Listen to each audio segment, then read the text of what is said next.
ಮಾಗಡಿ ತಾಲೂಕಿನ ಕುದೂರು ಗ್ರಾಮದ ಆಟೋ ನಿಲ್ದಾಣದಲ್ಲಿ ಕರ್ನಾಟಕ ದಲಿತ ಸಂಘರ್ಷ ಸಮಿತಿ ವತಿಯಿಂದ ಡಾಕ್ಟರ್ ಬಿಆರ್ ಅಂಬೇಡ್ಕರ್ ಅವರ 135ನೇ ಜನ್ಮ ದಿನಾಚರಣೆಯನ್ನ ದಲಿತ ಮುಖಂಡರಾದ ಯತೀಶ್ ಮತ್ತು ಶ್ರೀಮೂರ್ತಿ ಅವರ ತಂಡ ಹಮ್ಮಿಕೊಂಡಿತ್ತು.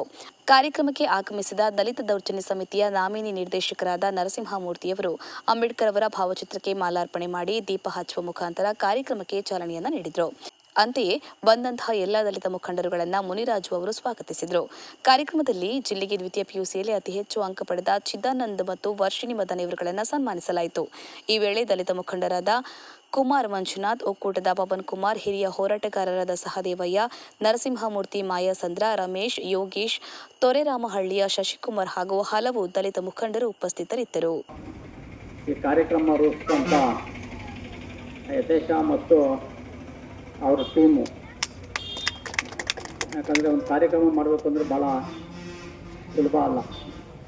ಸಣ್ಣದೊಂದು ಕಾರ್ಯಕ್ರಮ ಮಾಡೋಕ್ಕೂ ಸುಮಾರು ದಿನದಿಂದ ಶ್ರಮ ಹಾಕಿರ್ತಾರೆ. ಕರಪತ್ರ ಆಗಿರ್ಬೋದು, ಈ ಥರ ಕಾರ್ಯಕ್ರಮ.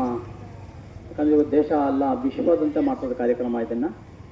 ಆದರೆ ಪ್ರತಿ ವರ್ಷವೂ ಕುದೂರಲ್ಲಿ ಕಾರ್ಯಕ್ರಮ ಮಾಡ್ತಾಯಿದ್ರು. ಅದೇ ರೀತಿ ಈ ರೀತಿ ಇವತ್ತು ಕಾರ್ಯಕ್ರಮ ಮಾಡಬೇಕು. ಇವತ್ತು ಸರ್ಕಾರ ಇದೆ ಕಾರ್ಯಕ್ರಮ ಮಾಡ್ತಾ ಇರೋದು, ಆದ್ರೂ ಸರ್ಕಾರ ಅದು ಕರ್ತವ್ಯ ಮಾಡೋದು, ಅದು ಸಂಘಟನೆ ಐತಲ್ಲ ಅದು ಮಾಡೋದು ಇಂಪಾರ್ಟೆಂಟು. ಹನುಮಂತರಾಯಪ್ಪ, ಮಾಗಡಿ, ಜೈ ಭೀಮ್ ನ್ಯೂಸ್ 24x7. ಇದು ಬಹುಜನರ ನ್ಯಾಯಕ್ಕಾಗಿ.